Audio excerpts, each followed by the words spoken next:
Hello everyone.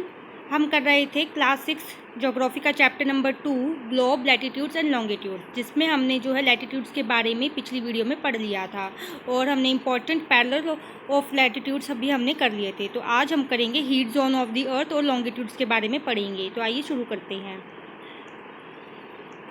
Heat zone of the earth. The midday sun is exactly overhead at least once a year on all latitudes in between the Tropic of Cancer and the Tropic of Capricorn। यानी कि ये क्या कह रहे हैं कि साल में एक बार जो है सन हम सब के जो है सिर के ऊपर होता है, ट्रॉपिक ऑफ कैंसर और ट्रॉपिक ऑफ कैप्रिकॉर्न के बीच में होता है, जहाँ पे जो है इस एरिया के बीच में जो है सबसे ज़्यादा हीट हमें रिसीव होती है। तो इस एरिया को हम कहते हैं टॉरिड जोन। जैसे कि इसमें पहले वाले डायग्राम में देखते हैं।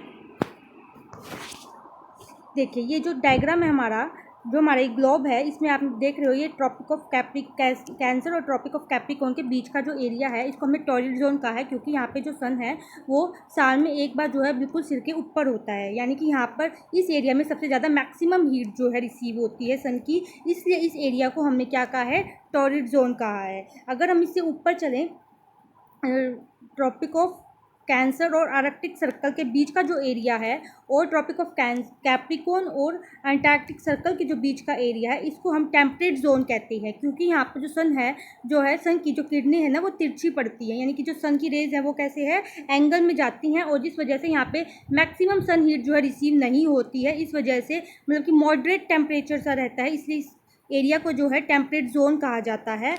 और उसके बाद जो है सन की जो किरणें हैं ना, जो रेज हैं वो आर्कटिक सर्कल से ऊपर यानी कि पोल की साइड जो है वो बिल्कुल भी नहीं जा पाती हैं, जिस वजह से जो सन है वहाँ पर फ्रिजिड जोन कहलाता है।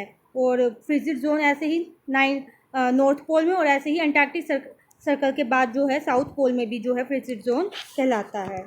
तो चलिए पढ़ते हैं हम आगे। The midday sun never shines overhead at on any latitude beyond the Tropic of Cancer and the Tropic of Capricorn. यानी कि जैसे कि मैंने अभी आपको बताया कि जो मिड डे सन है वो कभी भी ट्रॉपिक ऑफ कैंसर और ट्रॉपिक ऑफ कैप्रिकॉर्न से आगे जो है कभी भी सीधा ओवरहेड नहीं होता है। The angle of the sun rays goes on decreasing towards the pole. यानी कि जो सन का एंगल है वो क्या हो जाता है, डिक्रीज हो जाता है पोल की साइड में। As such the areas bounded by the Tropic of Cancer and the Arctic Circle in the northern hemisphere and the tropic of capricorn and the antarctic circle in the southern hemisphere have moderate temperature। यानी कि जो tropic of cancer से ऊपर का है और Arctic circle के जो बीच का एरिया है और अंटार्कटिक सर्कल और ट्रॉपिक ऑफ कैप्रिकॉर्न के बीच का जो एरिया है उसको हमने क्या कहा है, वहाँ पे जो हमारा टेम्परेचर रहता है वो मॉडरेट रहता है, जिस वजह से इस एरिया को हमने टेम्परेट जोन कहा है। Areas line between the Arctic Circle and the north Pole. यानी कि जो आर्कटिक सर्कल है और जो नॉर्थ पोल के बीच का एरिया है, जैसे कि आप इसमें देखेंगे आर्कटिक सर्कल और ये जो नॉर्थ पोल के बीच का जो एरिया है इसको हमने क्या कहा है, फ्रिजिड जोन का कहा है। और the south Pole in the southern hemisphere are very cold. जो अंटार्कटिक सर्कल और जो साउथ पोल है उसके बीच का जो एरिया है वहाँ पे बहुत ज़्यादा ठंड रहती है। It is because here the sun does not rise much above the horizon. ऐसा इसलिए होता है क्योंकि सन जो है वो हॉरिजन से ज़्यादा ऊपर जो है नहीं जा पाता है। Therefore its rays are always slanting and provide less heat. और जो सन की जो रेज है वो हमेशा क्या होगी, तिरछी होएगी और जो है लेस हीट प्रोवाइड होएगी, जिस वजह से इसको जो है फ्रिजिड जोन कहा जाता है।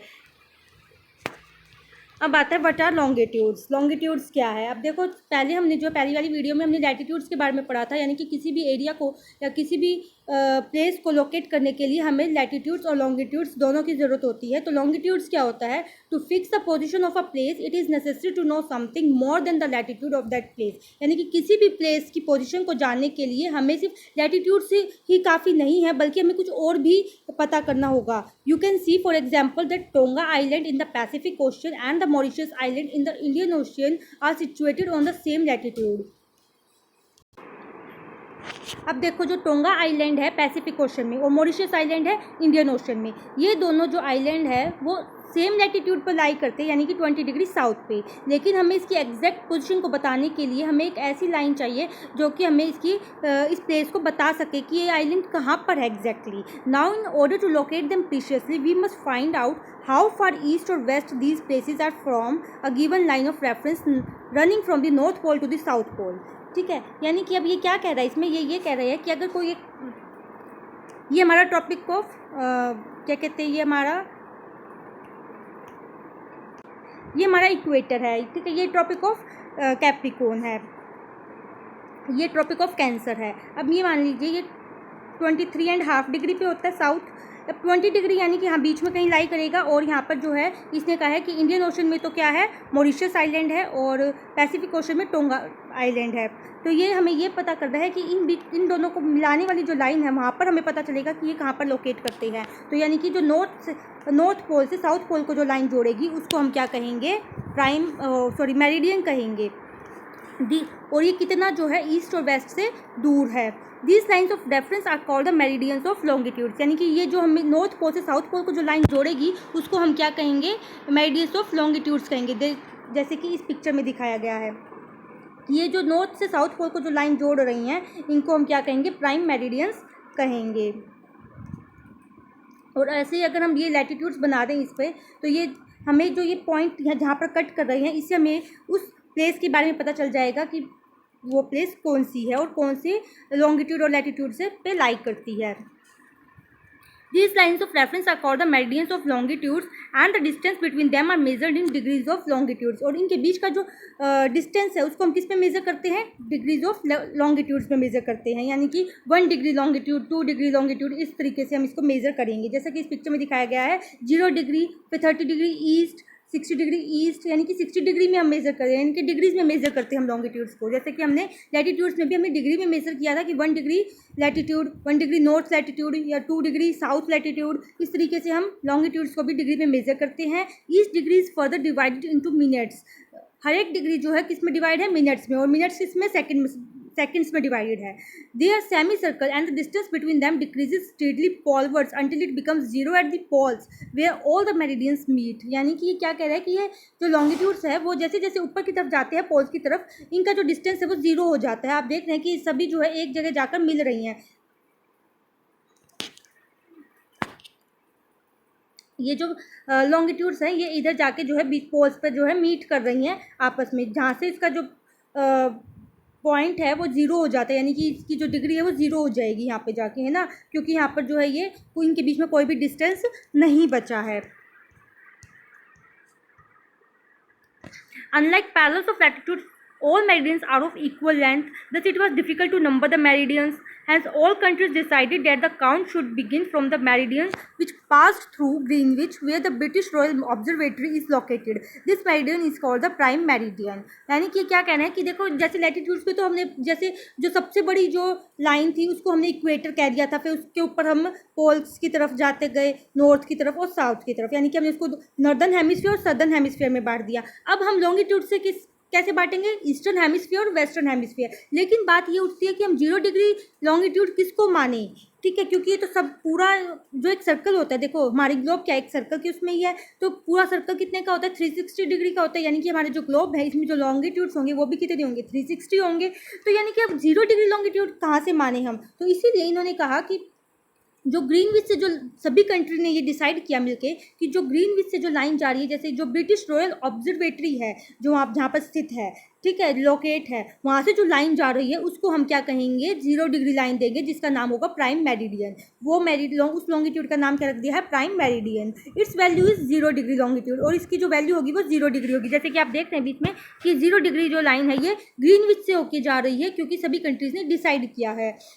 और ये इसको हम लाइन को क्या कहेंगे, प्राइम मेरिडियन कहेंगे, ग्रीनविच लाइन कहेंगे, 0 डिग्री कहेंगे। और इसके अब ईस्ट में जाएंगे तो यानी कि 180 डिग्री ईस्ट में जो होंगी जो लॉन्गिट्यूड्स, और वेस्ट में 180 डिग्री वेस्ट में होंगे। यानी कि ये इससे जो हमारी अर्थ जो है वो डिवाइड हो गई है ईस्टर्न और वेस्टर्न हेमिस्फीयर में। जैसे आप देख रहे हैं 0 डिग्री है, यानी कि इस साइड जाएंगे तो ईस्टर्न हेमिस्फीयर और इस साइड जाएंगे तो वेस्टर्न हेमिस्फीयर। इसी तरीके से जो हमारी 0 डिग्री इक्वेटर थी, लैटिट्यूड था, उससे हम ऊपर जाएंगे तो नॉर्दर्न हेमिस्फीयर और नीचे जाएंगे तो सदर्न हेमिस्फीयर। यानी कि अब हमारी जो है चारों डायरेक्शंस में जो है लॉन्गिट्यूड्स और लैटिट्यूड्स जो है वो डिवाइड हो चुकी हैं। Therefore, the longitudes of a place is followed by the letter E for the east and W for the west. It is, however, interesting to note that 180 degree east and the 180 degree west meridians are on the same line. ठीक है, यानी कि अब आप इसमें क्या कह रहे हैं कि भाई जो ईस्ट में है, ईस्टर्न को हम E से डिनोट करेंगे और वेस्टर्न को हम W से डिनोट करेंगे। और जो 180 डिग्री की जो हमारी लाइन है वो ईस्टर्न और वेस्टर्न 180 डिग्री जो है वो आपस में जाके पीछे की साइड मिल जाती हैं, ठीक है, एक ही जगह पर लाई करती हैं। और जैसे कि हमने नॉर्दर्न हेमिस्फीयर के लिए हमने एन का यूज़ किया था और सदर्न हेमिस्फीयर के लिए हमने एस का यूज़ किया था, यानी कि 20 डिग्री एस, 20 डिग्री एन। ऐसे ही हम 20 डिग्री ई ईस्ट के लिए और 20 डिग्री डब्ल्यू यानी कि वेस्ट के लिए हम यूज़ करेंगे इसमें। Now look at the grid of the parallels of latitudes and meridians of longitudes on the globe. You can locate any point on the globe very easily if you know its latitudes and longitudes. यानी कि आप easily जो है एक देखो grid सा बन गया है, जाल सा बन गया है लॉन्गिट्यूड और लैटिट्यूड्स का। इस अगर आपको कोई भी प्लेस जानना है कि वो प्लेस कहाँ पर है, अगर आपको उस जगह का लॉन्गिट्यूड्स और लैटिट्यूड्स अगर आपको पता होगा तो आप उस जगह के बारे में आसानी से पता कर पाएंगे। For example, Dhubri in Assam is situated at 26 degree north latitude and 90 degree east latitude. देखिए जैसे कि हमारा है ग्लोब और ये हमारा इक्वेटर यानी कि 0 डिग्री। अब इसने क्या कहा है, Dhubri in Assam is situated at 26 degree north, यानी कि 26 डिग्री नॉर्थ, ये 23.5 क्या है, ये Tropic of Cancer, 23.5 degree north. यहाँ पर जो है 23 से ऊपर थोड़ा सा होगा, 26 यहाँ पे मान लेते हैं हम, ठीक है, 26 डिग्री नॉर्थ हो गया ये।